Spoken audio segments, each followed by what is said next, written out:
Hi students, it's Shayna from Espresso English, and I'm going to give you another English in the News lesson today. Today's topic is all about Black Friday. Now, if you don't know what Black Friday is, here in the United States, we have a holiday called Thanksgiving. And Thanksgiving was last Thursday, and that's a day when we give thanks and we are thankful and grateful for all the good things we have, and we spend time with family.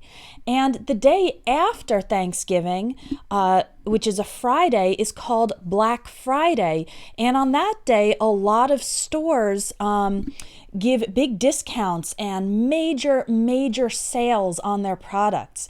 So Black Friday was 2 days ago, and I read an article talking about some of the details about Black Friday and what happens. So today I'm going to teach you some of that vocabulary. So let me make sure the live stream is okay, and then we'll get started. All right, we have 13 people watching. Let's start today's lesson. Oh, and stick around until the end of the lesson because I'm going to tell you about a very special sale that I'm participating in where you can get 80% off some great English courses. All right, let's get going. So the article I read said that Black Friday kicks off the holiday shopping season. Kick off is a phrasal verb, and it means to start. We usually use kick off when something is the first event in a series or the first event in a process. So when the article says that Black Friday kicks off the holiday shopping season, that means that Black Friday begins this special time of year that's about 1 month before Christmas, which is the holiday shopping season. We also see kickoff sometimes when talking about sports, saying, this football game kicks off the season, meaning it's the first game of the season, which is a series of games. All right, so kick off is used when something begins, usually an event, a series of events, or a process. So Black Friday is what kicks off the holiday shopping season. It's what begins that time when everybody is running to the stores and buying Christmas presents for other people. And it said that this year, a lot of people are actually shopping online instead of going to the stores. And that means that the delivery companies are gearing up for a very busy time. Gear up for is another phrasal verb. Remember, a phrasal verb is a combination of a verb and some prepositions, and it has a specific meaning. So if the delivery companies are gearing up for a busy season, that means they are preparing. Okay, to gear up for something means to prepare for it. So in this case, the delivery companies are going to need to deliver a lot of packages in the next few weeks, so they are gearing up for this season. Maybe that means they are hiring some extra staff temporarily, and maybe they are checking that all their equipment is okay. So gear up for is a phrasal verb that simply means to prepare. The article also said that this year's Black Friday sales are expected to surpass last year's sales. Surpass means to be greater than, to be higher or bigger. So if this year's sales will surpass last year's sales, that means this year's sales will be higher than last year, okay? Surpass is a verb you'll see sometimes in business reports, in articles, and it just means to be greater in quantity or amount or number, okay? In the interview, in the article, they interviewed one lady who was at the store buying some things at the Black Friday sale. And when they talked to her, she was wrapping up her time at the store, and then she was planning to go home and do more shopping online. Wrap up is another phrasal verb. And to wrap up simply means to finish, to bring to a close, okay? We'll sometimes see this at the end of meetings. When the meeting is going to end very soon, the person will say, we're going to wrap up in a few minutes. That means we're going to finish and bring things to an end. Maybe at the end of a speech, the speaker will say, before I wrap up, I just want to give you one last point or something like that. So wrap up means to finish, to bring to an end.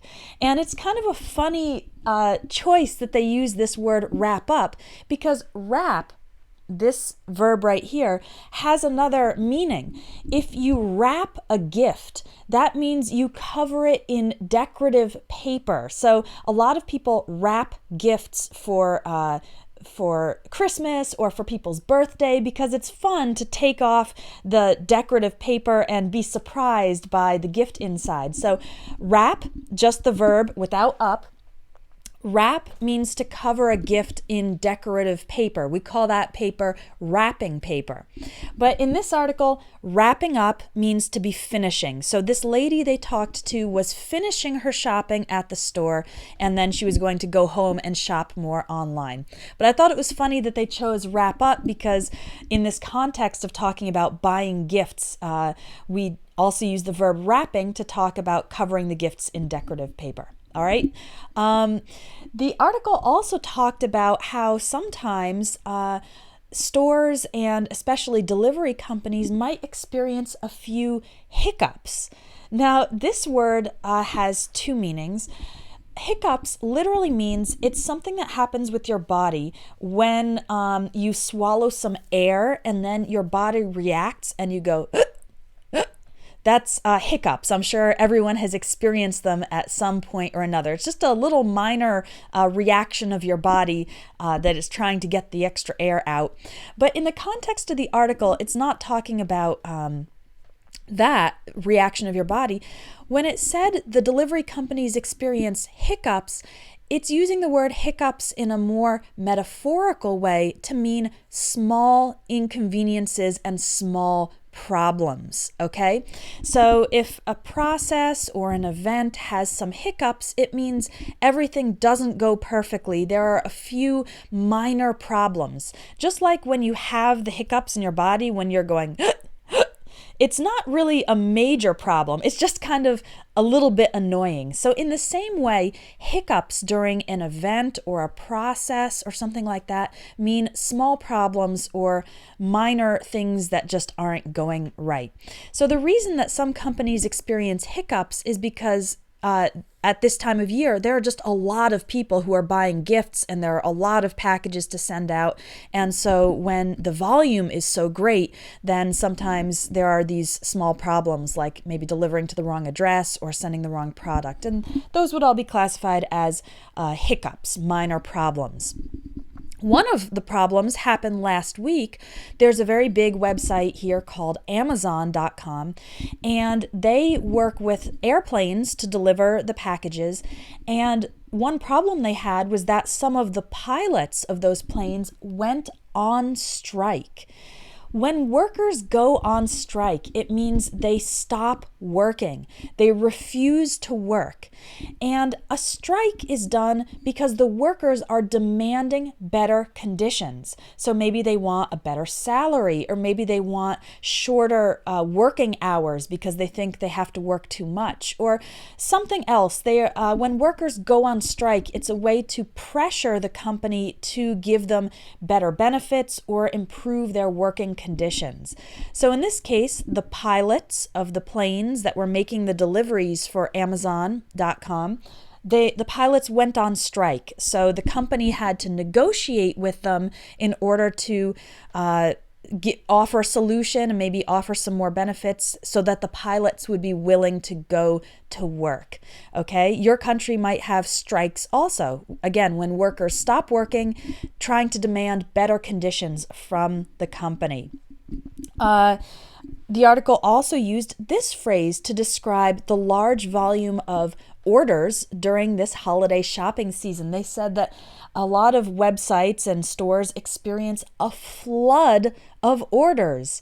You might know this word flood because it also describes a natural disaster. A flood is when there is too much water. So it rains a lot and the streets are filled with water, or maybe a river comes up and floods the houses. It fills the houses with water. So the word flood does refer to this natural disaster of there being too much water and it causes damage to houses and cars and land. But when used in this way, a flood of orders, it means there was an excessive number of orders. This is a metaphor. It's using a word from another area to kind of make you imagine this, the flood is a lot of water. And so when you have a flood of orders, that means there are a lot of orders, people buying things during this holiday shopping season. We can use it as a noun or a verb. So for example, you can say, people flooded into the stores because they were so excited about the sale. So if people are flooding in, that means there are a lot of people that are going into the store very quickly. Okay? So in this context, flood means a very large number that comes very quickly and suddenly. And the other problem that sometimes happens during this season is bad weather. Here in the Northern Hemisphere, we're starting to get into winter, and so sometimes there can be snow, ice, and the article said that the weather can be a wild card. A wild card just means something unpredictable. So it's impossible to know, for example, over the next few weeks, if we're going to have a lot of snow or ice, and then it would be hard for this flood of orders to be delivered to the customers because the delivery trucks and delivery cars have to go through the bad weather, and sometimes that can impact sales. I think it was last year, or maybe a couple years ago, there was some bad weather during the holiday shopping season, and that made some of the deliveries late. So the weather is always a wild card. It's something you can't predict. You can't depend on it. You just don't know if the weather is going to be good or bad. Okay? So those are 8 vocabulary words and expressions, some phrasal verbs and expressions from this article about Black Friday. I hope you've enjoyed the lesson. And on Monday, I will be participating in a very exciting Black Friday sale. It's called the English Power Pack. And the English Power Pack has 7 courses from 7 different teachers. So I'm part of it. Gabby from Go Natural English is part of it. Michael from My Happy English, and 4 other teachers. We're all contributing 1 product each to make a package. That's the English Power Pack. And if you bought all of these products separately at each of our websites, they would cost more than $500. But we're putting it on sale for 80% off. So you can get everything for just $97. It's a huge discount. It's really exciting. And every time we do the English Power Pack, it's different. So we did it last year during Black Friday, and we also did an English Power Pack during the 4th of July. But every time it's a different mix of products. So even if you've bought the English Power Pack before, this year it will be all new, all different products. So the sale starts on Monday, November 28th, 2016. So to get more information about the English Power Pack, you can click on the link that is in this video description. I will also add a link in the YouTube video after I'm finished broadcasting, and you can get more information. Make sure to check your email on Monday, because I will send you a message reminding you that the 80% discount on the Power Pack is available. And we're going to do a live class where you can meet all the different teachers in the Power Pack.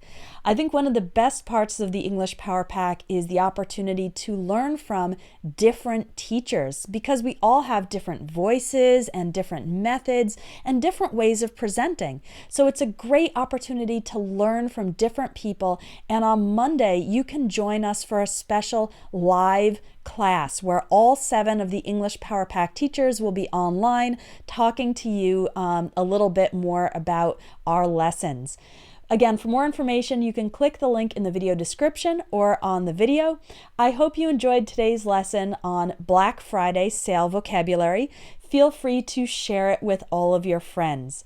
All right, there are almost 100 people watching. Woohoo! I'm so glad you've joined me for today's live lesson, and I will see you next time. Bye-bye.